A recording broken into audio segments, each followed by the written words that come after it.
Welcome to News Beacon, your trusted source for breaking headlines, global insights, and sharp analysis from around the world. If you're new here, don't forget to hit that subscribe button and turn on notifications so you never miss an update.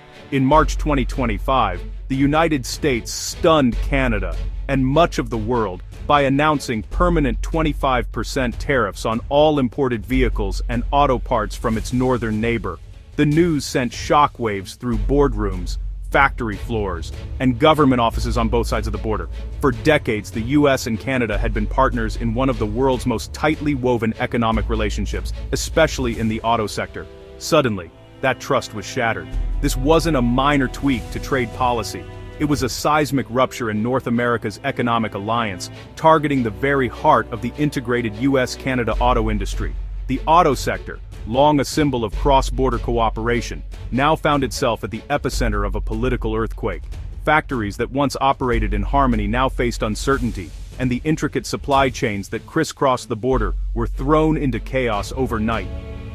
For decades, cars and parts had crossed the border seamlessly, supporting millions of jobs and entire communities. The border was more than a line on a map. It was a lifeline for workers, families, and businesses who depended on the free flow of goods. Every vehicle assembled in North America was a testament to this partnership, with parts and expertise moving back and forth, often crossing the border multiple times before reaching the showroom floor. Now, the US was imposing a penalty that would hurt both countries, with little justification beyond vague claims of national interest. The suddenness of the move left businesses scrambling, workers anxious about their futures, and economists warning of ripple effects that could reach far beyond the auto sector.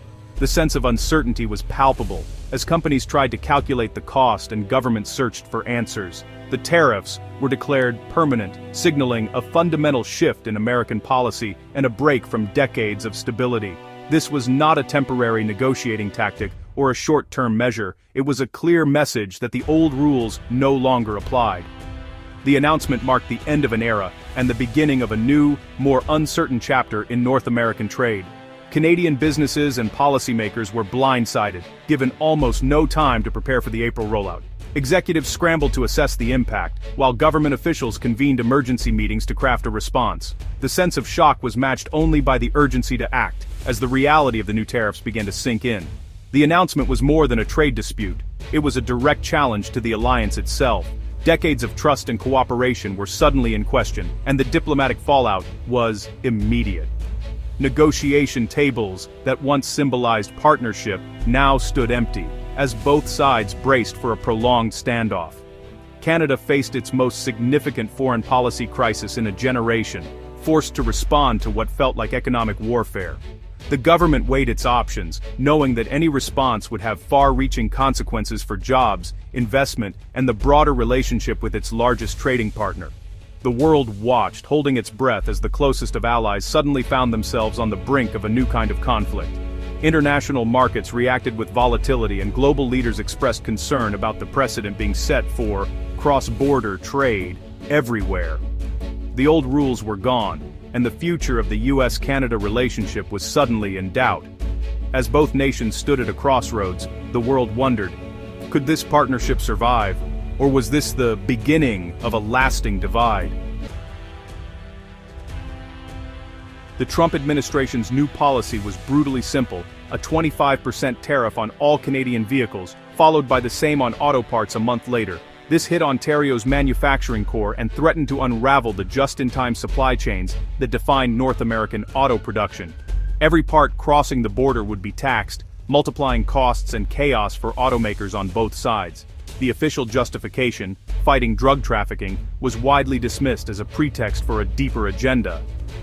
The real impact: a two-stage economic shock, first crippling car sales, then gutting the supply chain. Thousands of businesses, from major automakers to small suppliers, faced immediate crisis. The tariffs were designed for maximum pain, forcing Canada into a corner and upending decades of economic integration.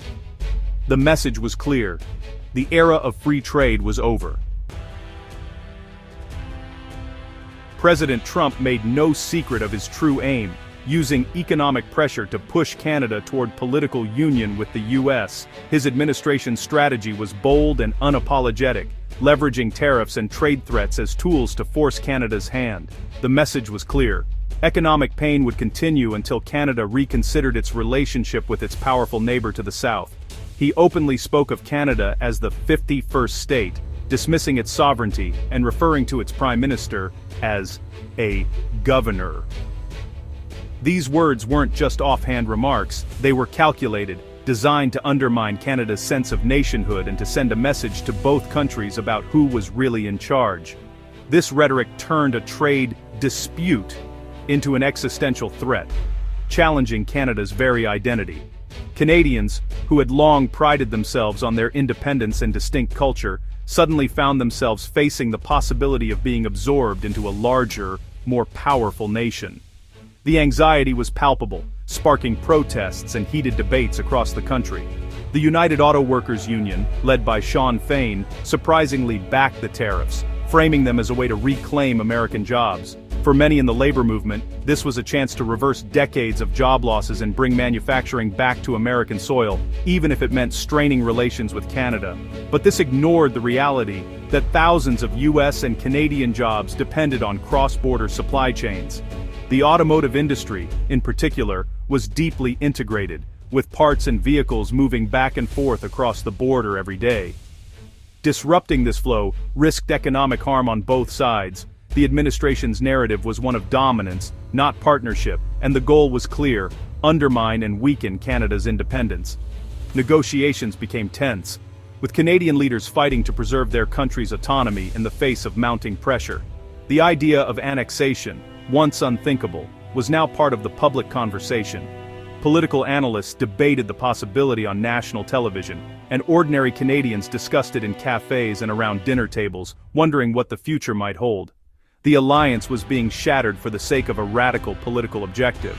What had once been a close partnership was now at risk of unraveling, leaving both nations to question the true cost of such an aggressive approach. Canada's response was swift and resolute, sending shockwaves through the nation and the world. The government wasted no time in making its position clear, determined to protect the country's interests and identity. Prime Minister Mark Carney, standing before a nation on edge, declared the historic US-Canada relationship over. He spoke with unwavering conviction, vowing to defend Canadian sovereignty at any cost, and promising that Canada would never bow to outside pressure. The government unveiled a bold and ambitious plan to reduce reliance on the United States, pivoting trade toward Europe, Asia, and strengthening economic ties within Canada itself. This was more than a policy shift. It was a declaration of independence, a signal that Canada would chart its own course in the world. Foreign Minister Mélanie Joly, speaking to the international community, accused the US of using tariffs as a pretext for annexation. She warned the world that this was not just a trade dispute, but a fundamental threat to Canadian independence and the global order.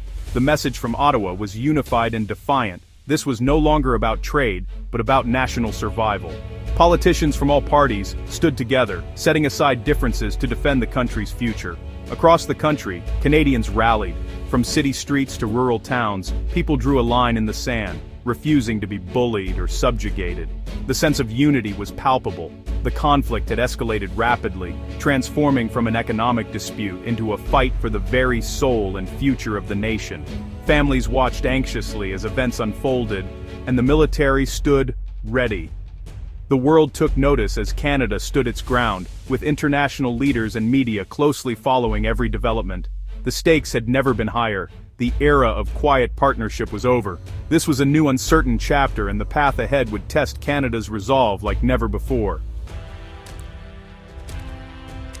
The economic fallout was immediate. US automaker stocks plunged, with General Motors hit hardest, losing billions in value. Ford and Stellantis also saw sharp declines, while Tesla, less exposed to cross-border trade, actually gained. Analysts warned of factory slowdowns, layoffs, and higher prices for consumers. States like Michigan and Ohio, deeply tied to Canadian trade, braced for economic pain.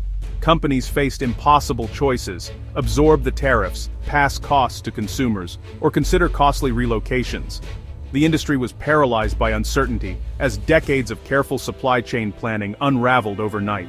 The shockwave was felt on both sides of the border, with no easy solutions in sight. Canada's answer was action, not just words. The government launched a sweeping strategy to pivot away from US dependence, deepening ties with the UK, EU, Japan and South Korea. The goal: open new markets and reduce vulnerability to American whims. Internally, Canada moved to break down interprovincial trade barriers, building a stronger domestic market. Mexico, also targeted by US tariffs, became a key partner in resisting American pressure and exploring new supply chains. The crisis became an opportunity to reimagine Canada's economic future. The pivot was ambitious, risky, and necessary, a nation-building project for a new era. Canada was determined to chart its own course, no matter the cost. The message on the Canadian prosperity would no longer hinge on a single neighbor. The world watched in disbelief as the US-Canada alliance fractured. International media, stunned by Canada's annexation accusations, saw the end of an era of North American stability. Allies questioned whether any partnership with the US was truly safe. In the US, business leaders and many politicians were alarmed, but Trump found support from the United Auto Workers, who saw the tariffs as a way to reclaim jobs. This domestic support didn't quiet global condemnation or fears of American unpredictability. The conflict sent a chilling message. Even the closest alliances could be shattered overnight. Countries around the world began rethinking their own dependence on the US. The shockwaves rippled far beyond North America. At its core, this was a battle for sovereignty, not just trade. Canada's leaders saw the tariffs as an existential threat, a deliberate attempt to weaken and absorb their nation. Trump's rhetoric, calling Canada a 51st state, wasn't just bluster. It was a campaign to undermine Canadian independence. The Canadian response was defiance, better hardship than submission. The crisis united Canadians, rallying them around the idea that their country's independence was not for sale. The government's stance was met with overwhelming public support. The question became, what is the price of sovereignty? For Canadians, the answer was clear. Freedom was non-negotiable. The events of 2025 marked a turning point in US-Canada relations.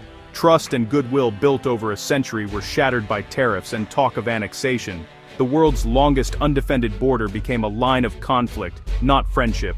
Canada was forced to redefine itself, pivoting away from reliance on the US and toward a more independent future.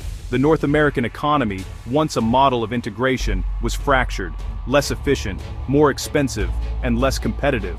For the US, the cost was a damaged alliance and diminished global standing. The era of seamless partnership was over, replaced by uncertainty and rivalry. Both nations faced a new reality, shaped by the consequences of power wielded without wisdom. The world, once inspired by their alliance, now watched as it unraveled.